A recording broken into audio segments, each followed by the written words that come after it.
আপনি একটা পেজ বা আইডি পরিচালনা করেন, কিন্তু আপনি সারাক্ষণ তো আপনার পেজে পড়ে থাকতে পারবেন না। আপনার কিছু পার্সোনাল কাজ থাকতে পারে, যে কারণে কিন্তু আপনি অনেক সময় পেজে থাকতে পারছেন না বা পেজের কমেন্ট সেকশনটা দেখতে পাচ্ছেন না। তখন কিন্তু আপনার পেজের কিছু সেটিংস অন করে রাখলে, আপনি না থাকলেও কিন্তু সেই সেটিংসগুলোর মাধ্যমে আপনি কিন্তু সেফ থাকতে পারবেন। যেমন আপনার কমেন্ট সেকশনটা আপনি কিন্তু মডারেশন অ্যাসিস্টটা দিয়ে পরিচালনা করতে পারেন। আজকের ভিডিওটাতে আমি আপনাদেরকে মডারেশন অ্যাসিস্টের 5টা সেটিংস অন করে দেখাবো। প্লাস নতুন পেজ ওপেন করার পরে যে লেভেল জার্নিটা শুরু হয়, লেভেল 1, লেভেল 2, এগুলো কিভাবে কমপ্লিট করবেন সেটাও কিন্তু আজকের এই ভিডিওতে থাকছে। তাই ভিডিওটা অনেক বেশি ইম্পর্টেন্ট হবে, শেয়ার করে আপনাদের টাইমলাইনে রেখে দেবেন। চলুন শুরু করা যাক। মডারেশন অ্যাসিস্ট এটা কিন্তু পেজের খুবই গুরুত্বপূর্ণ একটা সেটিংস। আপনারা যখন পেজ ওপেন করবেন তখন লেভেল 1টা কমপ্লিট করার পরে লেভেল 2তে কিন্তু এই অপশনটা আসবে। এখানে দেখতেই পাচ্ছেন moderation assist, comment manager, creator support, monetization tools. এগুলোতে যখন আপনি জাস্ট আঙুল দিয়ে ক্লিক করবেন তখনই দেখবেন এই অপশনগুলো টিকমার্ক চলে আসবে। তবে এই মডারেশন অ্যাসিস্টে কিছু কাজ আছে যেগুলো একটু ধৈর্য সহকারে দেখলে আপনারা নিজেরাই কিন্তু করে নিতে পারবেন। এখানে আপনারা যখন ড্যাশবোর্ডে আসবেন তখন নিচের দিকে স্ক্রল করে আসলেই দেখবেন এখান থেকে মডারেশন অ্যাসিস্ট নামের একটা অপশন পাবেন। এখানে কিন্তু দেওয়াই আছে কি কি কাজ আপনার করবে, আপনার পেজটাকে কন্ট্রোল করবে আপনার বিহাফ হিসেবে। যে মানে আপনি যখন পেজে না থাকবেন তখনও কিছু সেটআপ অন করে রাখলে বা সেটিংস অন করে রাখলে আপনার পেজের কাজগুলো কিন্তু মডারেশন অ্যাসিস্টটা করবে।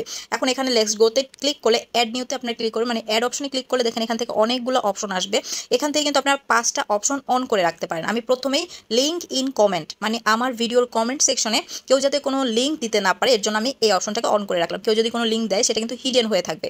এরপরে আসবে আমি লিঙ্ক টু স্পেসিফিক সাইট, এইটাকে অন করব। তাহলে কোনো খারাপ বা বাজে সাইডের কোনো লিঙ্ক কেউ আমার কমেন্ট সেকশনে কিন্তু অ্যাড করতে পারবে না। যদি দেয় সেটা কিন্তু অটো হিডেন হয়ে থাকবে।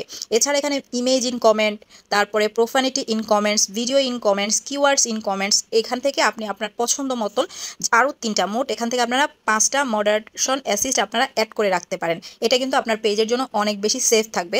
তাহলে কিন্তু যে কেউ চাইলে বাজে কোনো কিছু আপনার কমেন্ট সেকশনে দিতে পারবে না। দেখুন আমি কিন্তু প্রায় 5টা এখান থেকে অ্যাড করে দিয়েছি। আপনারা আমারটা দেখেও কিন্তু এরকম 5টা মডারেশন অ্যাসিস্ট পেজেরটা অবশ্যই অন করে রাখবেন। তো এইটা একটা ডেমো পেজ আমি ওপেন করে দেখাইছিলাম আমাদের 18তম ব্যাচের স্টুডেন্টদের জন্য। যারা ফেসবুক পেজ সম্পর্কিত কোর্সগুলো করতে চান আমাদের পেজে অবশ্যই ইনবক্স করে রাখবেন আরও ডিটেলসে জানার জন্য। তো যাই হোক, আমরা হচ্ছে গিয়ে লেভেল 2তে আসার পরে আরও কিছু অপশন পাবো। যেমন এখানে দেখতে পাচ্ছেন ইন্সপারেশন হাব, এখান থেকে বলছে explore reels tools. Inspiration hub থেকে কিন্তু আপনি রিলস আপলোড দিতে পারবেন। তবে নতুন পর্যায়ে কিন্তু ইন্সপারেশন টুলসে আপনারা কিন্তু হ্যাশট্যাগুলো পাবেন না। 1 মাস হয়ে গেলে বা 7 দিন বা 14 দিন হয়ে গেলে অনেকের পেজে ইন্সপারেশন হাবের যে টুলসগুলো আছে বা হ্যাশট্যাগুলো আছে সেগুলো চলে আসে। এরপরে দেখেন reach 15 new place on your reels. ঠিক আছে, আপনার নতুন পেজটাতে 50 প্লে হতে হবে রিলস। আপনি এখান থেকে যদি আপলোড দেন তাহলে যদি 50টা প্লে হয়ে যায় তাহলে কিন্তু এগুলাতে টিকমার্ক চলে আসবে। এরপরে আসছে ক্রিয়েট, আপনাকে বলছে যে স্টোরি ক্রিয়েট করেন অথবা রিলস ক্রিয়েট করেন, ভিডিও আপলোড করেন, প্লাস লাইভটা কিন্তু করা যাবে না।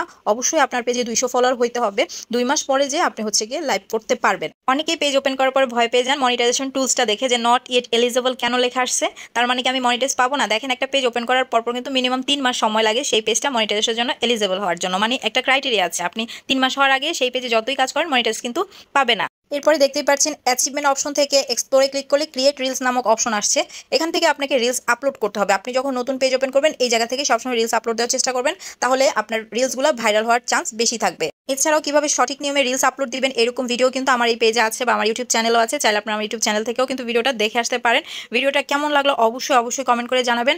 আর পেজ সম্পর্কিত বা আইডি সম্পর্কিত যে কোনো ধরনের প্রশ্ন বা আপনি যদি ভিডিও এডিটিং শিখতে চান তাহলে অবশ্যই আমাদের পেজে ইনবক্স করবেন। আমাদের পেজে কিন্তু 19তম ব্যাচের সিট বুকিং চলছে।